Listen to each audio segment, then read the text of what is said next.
Escuta o que eu vou dizer a você, ó. Tem muita igreja que de igreja não tem nada. É pura falsidade a coisa. Tem gente, olha, que usa do evangelho para ter resultados para si mesmo. Usa do evangelho para fazer... se eu pudesse falar tudo. Enfim, hoje eu quero caminhar com você, porque existem igrejas falsas e existem igrejas verdadeiras. Eu quero que você esteja antenado a esta realidade, que os teus olhos estejam abertos em relação a isso e você entenda isso. Isso pode fazer toda a diferença na sua caminhada de fé. Aliás, você precisa identificar se o lugar onde você está é uma igreja de verdade ou não.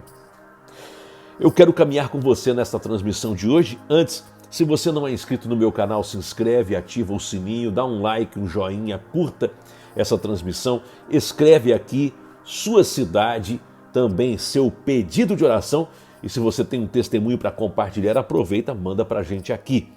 Como também, olha só, envia para 5 pessoas agora mesmo, 5 pessoas, esta transmissão de hoje. Eu começo cumprimentando algumas pessoas que sempre nos acompanham nas nossas transmissões. Quero dar um alô aqui a Janete Carvalho, lá de Manaus, Amazonas, Adriana de Martino, de Florianópolis, Priscila de Jesus, Jócia Cunha, Ivan Frank, Takeshi Ugoshi, Deus abençoe, Eliel Veiga da Silva, também Maria Kemp, deixa eu ver quem mais aqui, Ana Maria Silva, já falei, Noeli Kilpe, Vilma Miller, Sueli Marcelino, Alan Jones, deixa eu ver quem mais aqui conosco, Carolina Guedes, Antonieta lá de Porto, Portugal, a J. Raquel, a nossa querida irmã Li Kadoshi, a J. Raquel é de Biguaçu, o Igor Cruz, querido irmão Igor Cruz, Cláudia Isiane Santos da Silva de São José, Deus abençoe também Maria Aparecida Gonçalves, Vilma Miller, Marivone Alcides de Biguaçu, tanta gente que sempre estão conosco nas nossas transmissões. E o tema de hoje é: cuidado, existem igrejas falsas e existem igrejas verdadeiras. E eu quero ir para a palavra de Deus. Texto da Bíblia Sagrada lá em 1 João capítulo 4, versículo 1. 1 João 4 e 1. Eu quero caminhar com você neste texto bíblico hoje. Diz assim a palavra de Deus. Olha isso. Amados, não deis crédito a qualquer espírito, antes provai os espíritos se procedem de Deus, porque muitos falsos profetas têm saído pelo mundo afora. Uau, muito forte isso. Entenda, nós precisamos considerar esse escrito de João, porque é muito importante para os dias que nós estamos vivendo. Muito importante. Nós vivemos num tempo em que a palavra igreja está sendo usada para justificar muita coisa. E, aliás, muita gente coloca tudo que é igreja na mesma proporção, dizendo que nenhuma igreja presta, já que se decepcionou com uma delas.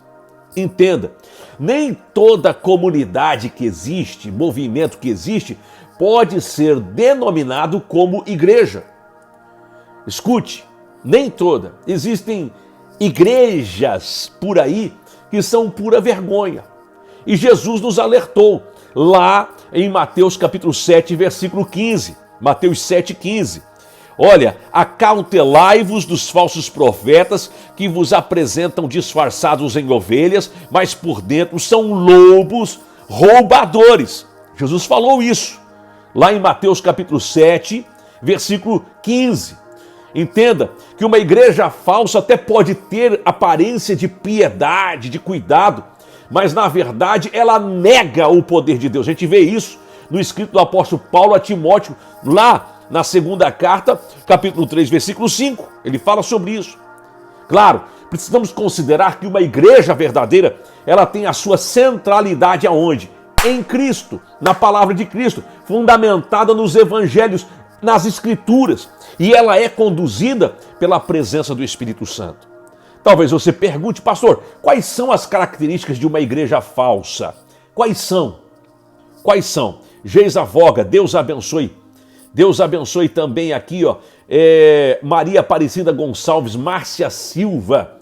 Deus abençoe cada pessoa que está conosco, Mara Rita Ramos Steck e tantas outras pessoas, Igor Cruz, enfim. Quais são as características de uma igreja falsa, Pastor Júnior? Primeiro, negam e distorcem a palavra de Deus.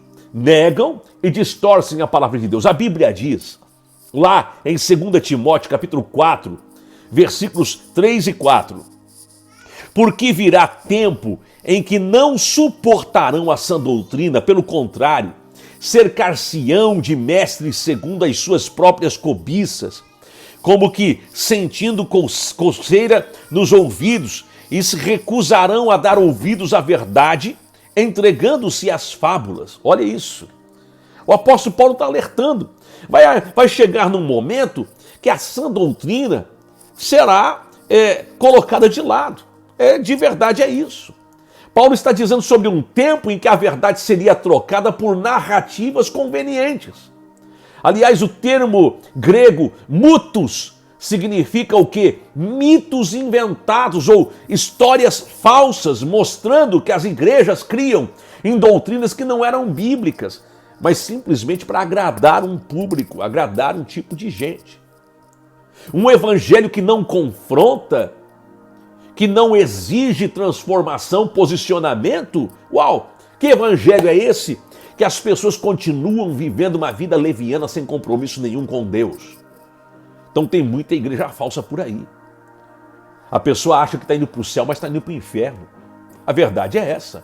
Lá em 2 Pedro, capítulo 2, versículo 3, a gente começa a perceber, porque uma igreja falsa, ela não te ensina a amar a Deus, ela te ensina a amar ao dinheiro ao mesmo tempo que tudo que acontece com base em manipulação. 2 Pedro, capítulo 2, versículo 3, a gente lê o quê? Lê isso aqui, ó. Também, movidos por avareza, farão comércio de vós com palavras fictícias. Para eles, o juízo lavrado a longo tempo não tarda, e a sua destruição não dorme. Pedro está falando do quê? De falsos mestres que usam a fé como um negócio. É isso. Fazem comércio. Indica que eles transformam o evangelho de Cristo em mercadoria, em comércio. Que triste. Qual é mais uma característica de uma igreja falsa, pastor? O enfoque é no líder e não em Cristo. O líder sempre é centralizador. Tudo depende dele. Ele que tem que colocar a mão na cabeça, ele que tem que fazer, porque se ele não fizer, imagina. E Deus não pode abençoar. A pessoa centraliza. Por exemplo, eu tenho uma liderança descentralizada. Eu quero que as pessoas cresçam, as pessoas desenvolvam, as pessoas tenham o seu relacionamento com Deus, as pessoas saibam orar, elas sejam discipuladas, sejam discípulos de Cristo. E eu fico pensando, às vezes eu me deparo com pastores que são centralizadores. Tipo assim, olha, só vai ser abençoado se estiver ligado aqui, ó, bem pertinho de mim, senão você vai ver o que vai acontecer contigo. Tem gente que de verdade gosta de ser manipulada. É triste. Lá em Gálatas 1 e 9 a gente lê: porque se alguém vos prega evangelho que vá além do que recebestes, seja anátema. É triste quando um profeta vem e diz, olha, porque tem que fazer o que eu estou falando, porque se você não fizer o que eu estou falando, você vai ver, não vai dar certo, não vai acontecer, não vai romper. Que história é essa? Que você não pode desenvolver com Deus um relacionamento e você precisa de uma terceira pessoa? Que perigo! Não estou dizendo isso, que você não precisa ter pastor sobre a sua vida, que você não precisa se submeter a líder. Claro que sim, mas não pode ser manipulado. É um perigo muito grande. Quando a manipulação, ela está à frente de qualquer outra coisa. Igrejas falsas, elas vão centralizar a atenção na figura de alguém. Às vezes de um pastor, de um profeta, de um líder, de um apóstolo. Quer dizer, você não caminha com Deus. Escute, eu sempre digo para as pessoas que caminham comigo, caminhe comigo enquanto eu caminho na palavra, enquanto o meu compromisso é com a palavra de Deus. Mas a partir do momento que eu me afastar da Bíblia Sagrada, procure outro lugar, porque a palavra de Deus deve nos nortear. O nosso caráter, a base da nossa vida, precisa ser o que Deus diz a nosso respeito. É muito importante considerar isso. Aí talvez você vai me perguntar aqui, pastor, essas são 3 características de uma igreja falsa. Existem muitas. Poderiam ser 40, 50, 60. Mas vamos lá. Quais são as características de uma igreja verdadeira? Como que uma igreja verdadeira é? Primeiro, anote aí, é uma igreja cristocêntrica. É o quê? Uma igreja cristocêntrica. A gente olha para Efésios, capítulo 2, versículo 20, e a gente encontra o quê? Edificados sobre o fundamento dos apóstolos e profetas, sendo ele mesmo, Cristo Jesus, a pedra angular. Entenda que a igreja verdadeira tem como alicerce a revelação dada aos apóstolos.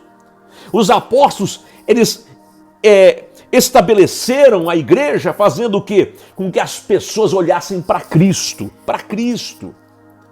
Com Cristo, a vida é diferente. Nós não podemos pregar um evangelho que esteja desassociado da presença de Jesus.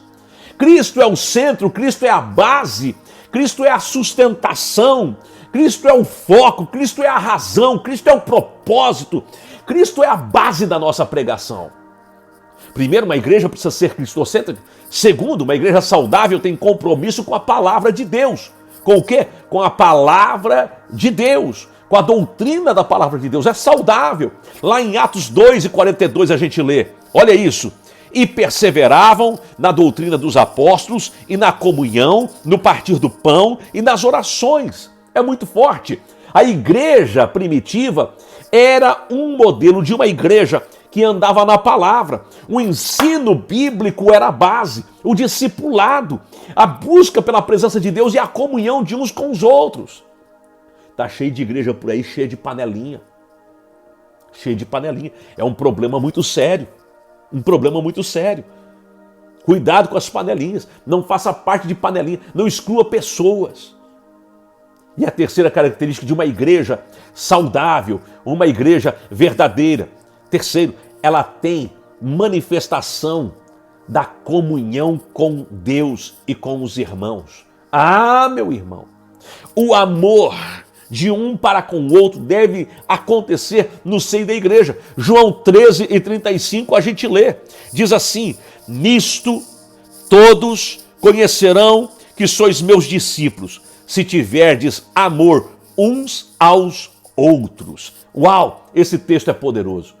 O amor, no grego aqui, ágape, não é emoção, superficial, mas uma entrega, um cuidado prático, a evidência de que uma igreja é verdadeira, porque um ama o outro. É muito importante isso. Pastor, como é que eu posso encontrar uma igreja, pastor, que seja uma igreja assim, eu posso considerar como verdadeira para que a minha família esteja nela? Então, eu já falei, só vou repetir aqui alguns pontos. Você precisa perceber que Cristo é a base daquela igreja. Agora, tem culto que acontece em alguns lugares e Jesus nem é mencionado. Cristo nem é falado. O que é isso? Não pode ser assim. A segunda coisa que você precisa observar é que a palavra de Deus é a autoridade sobre todas as coisas ali. Por quê? Porque a palavra de Deus vai ser útil para o ensino, para a repreensão, para a edificação, para a correção. O homem, para ser perfeito e habilitado, precisa estar inserido no ensinamento da palavra de Deus. Depois você tem que olhar para a integridade da liderança. Vai buscar saber como é a história do pastor da sua igreja. De onde é que ele veio? Da onde ele veio? Qual é a história dele? A cidade de onde ele era. Você precisa saber disso. Por quê? Porque o bispo, o pastor, precisa ser irrepreensível, despenseiro de Deus, não pode ser arrogante, um homem que anda com ira, dado ao vinho, violento, cobiçoso, que tenha ganância. Não, ele tem que ser sóbrio, justo, íntegro, apegado à palavra de Deus. E claro, você tem que ver se esta igreja tem discipulado, que tem igreja que só tem culto. tudo é culto. E o discipulado, onde os carrapatos espirituais são arrancados, onde o ensino da palavra vem para formar dentro da pessoa o homem espiritual. Como é que não pode ter? Tem que ter. Então, entenda que o ide, fazer discípulos, precisa estar inserido lá. Tem igreja que nem batismo faz, ou faz batismo sem discipulado, que é puro banho. É banho. Escute, você precisa entender que antes do batismo tem o discipulado. Se não tem discipulado, a pessoa não compreendeu o que está fazendo. Então o que ela está fazendo? Tomando banho.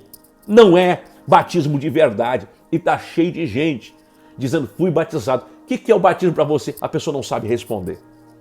Não sabe o que é justificação, remissão de pecados. Não sabe por que Jesus morreu na cruz. Por que Jesus tinha que morrer na cruz do jeito que morreu. A pessoa não sabe. Não sabe porque não foi discipulada. E em quinto lugar, confirme se há um cuidado pastoral. Porque a igreja precisa ter dentro dela um cuidado pastoral. Você precisa buscar ajuda e ter alguém que te ouça. A igreja precisa ter isso. O rebanho de Deus precisa ser cuidado. Essa é a nossa responsabilidade. Então entenda, você precisa estar sempre atento para estar numa igreja que seja comprometida com a palavra de Deus, que a liderança seja compatível com a palavra de Deus, que ande na palavra de Deus. E claro, eu quero concluir dizendo, não tolere manipulação dentro da igreja. Não tolere. Se tem manipulação, meu irmão, você tem que procurar o líder, que é o pastor sênior da igreja, o líder da igreja, e falar, ô, que história é essa aí? Porque a manipulação fere, machuca, deforma. A manipulação pode fazer com que uma pessoa não caminhe de forma segura no Evangelho de Cristo. Então, eu quero até ler Efésios, capítulo 5, versículos 15 e 16, que diz assim, portanto, vede prudentemente como andais, não como nécios, e sim como sábios, remindo o tempo, porque os dias são maus. Entenda que a sua família não é uma mercadoria. Você não pode só ser um número numa igreja. Uma igreja verdadeira, o culto é cristocêntrico. Você sai de lá entendendo que esta semana, este mês, essa caminhada, você não está indo sozinho, Deus está indo contigo, você tem com quem contar, com seus irmãos em Cristo. Você precisa pensar nisso dessa forma. Você tem que ser atraído para a presença de Deus. E se tem alguma coisa errada na sua vida, você fica incomodado depois que o pastor prega. Pode ser que num dia o pastor está pregando uma mensagem de encorajamento, de despertamento, de reposicionamento em relação à fé, a alcançar grandes resultados. Mas escute, tem que ter equilíbrio. Tem que ter um dia que quando você ouve a palavra de Deus, a sua vida errada é confrontada e você começa a pensar, calma aí, eu tenho que deixar de andar dessa forma. Porque a igreja verdadeira é dessa forma. Não trabalha só com afago. Se você tem a vida toda errada, cheia de pecados, pecados ocultos, pecadinhos de estimação, e o seu pastor prega, e você sai de todos os cultos confortável, tem alguma coisa errada na sua vida. Tem alguma coisa errada com essa igreja. Tem alguma coisa errada com esse evangelho que está sendo pregado. Porque escute, você tem que se posicionar e buscar viver uma vida cada vez mais de santidade e comprometimento com Deus. Eu quero orar por você, quero te abençoar. Antes, se você não é inscrito no canal, se inscreve, ativa o sininho, dá um joinha, um like, curta essa transmissão. Escreve aqui sua cidade, seu pedido de oração, seu testemunho. É muito importante você fazer isso. E claro, compartilha quando terminar com 5 pessoas. É muito importante você fazer isso. Vamos orar, vamos falar com Deus. Pai querido, eu te louvo pela oportunidade que tenho de estar com os meus irmãos nesta hora. Eu oro por discernimento e sabedoria, para que esta pessoa, Senhor, possa encontrar um lugar, um aprisco, que seja cristocêntrico, onde o Senhor é o centro de todas as coisas e a Tua palavra reina acima de tudo. Que não seja, Senhor, um lugar de ideologias, mas um lugar de uma teologia genuína, comprometida contigo, comprometida com a Tua palavra. Não apenas um lugar onde as informações chegam ao coração e que ali há apenas persuasão de palavras, mas um lugar onde o poder do teu Espírito Santo possa adentrar os corações, a mente, trazendo restauração e cura, trazendo libertação, trazendo o Senhor a um a outro o reposicionamento, a necessidade de estarem comprometidos contigo. Eu oro nesta hora. Eu abençoo os teus filhos nesta hora. Eu oro por cada família representada aqui e declaro céus abertos, poder do teu Espírito Santo, no nome de Jesus. Amém e amém. Glória a Deus. Eu vou ficando por aqui. Eu te espero amanhã em mais uma mentoria 6h33. Até lá. É duro falar isso, mas nem todo mundo gosta, mas fazer o quê? É necessário.